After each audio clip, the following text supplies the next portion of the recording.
Hello one and all, this is Soulful Lordy, James Bullock, once again with another video game first impressions.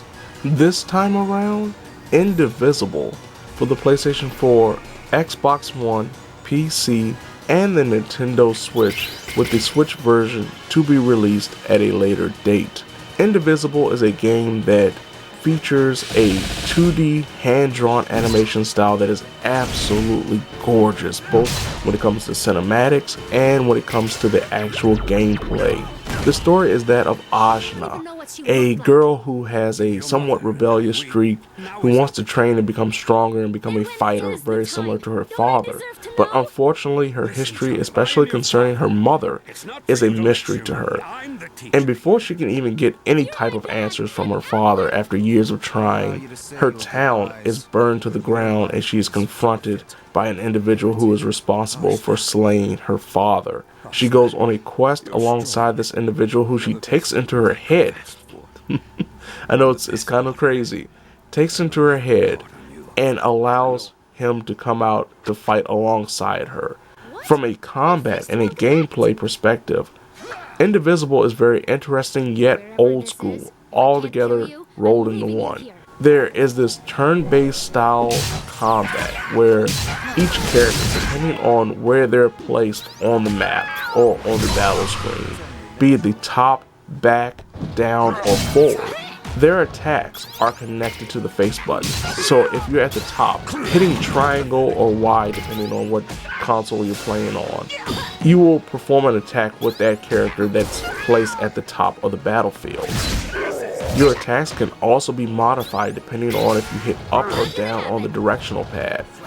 There's also something of a limit break bar that allows for a grandiose special attack and the ability to revive any fallen players, which I think is a nice little touch. So you can either save your limit break for a Hail Mary special attack, or you can be smart and revive your characters before everyone dies out and it's game over. Another important factor when it comes to the combat of this game is blocking. By hitting the face button associated with that character, blocking will of course cut down on damage, but if you do a perfectly timed block, it will nullify any damage utilized against that character. One thing to help the player know what's about to happen is the fact that before the opponent attacks, it visibly sets its target on the character it's about to attack, so the player can prepare for it. But sometimes it can be a little hectic because you don't know exactly when the opponent is about to strike. You may be in the process of trying to do your own attack, so one character may get hit while another is actually throwing an attack, which can be detrimental if you're not careful. But it's something that you have to get used to, have to learn to be a little bit more patient and not as aggressive.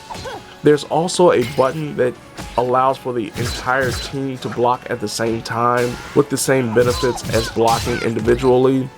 This is definitely a necessity against some of the bigger bosses.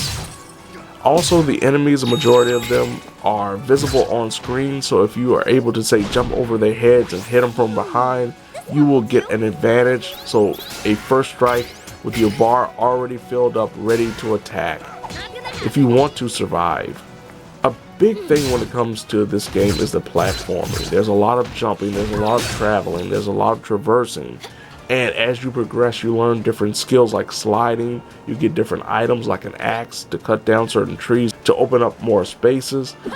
It's really a very genre-bending experience with this Metroidvania feel topped off by this old school RPG flavor, especially when it comes to gameplay. Overall, I thoroughly enjoyed this game. I saw the description for it, but I just did not expect to be drawn in so well. I think the characters thus far have been done very well. I think the voice acting is very good. The combat is very intuitive and fun. The animation looks great. A strong recommendation thus far. And at the average asking price of $40, I think this is a sleeper hit for one of the top games of the year. So there you have it. This has been Soulful Lordy, James Bullock, once again with another video game first impressions. Indivisible for the PlayStation 4, Xbox One, PC, and Nintendo Switch, with the Switch version coming at a later date. Now if you don't mind, I have some wood to chop, some logs to slide under, some walls to jump off of, and some enemies to, of course, beat down and make them cry. Oh lordy.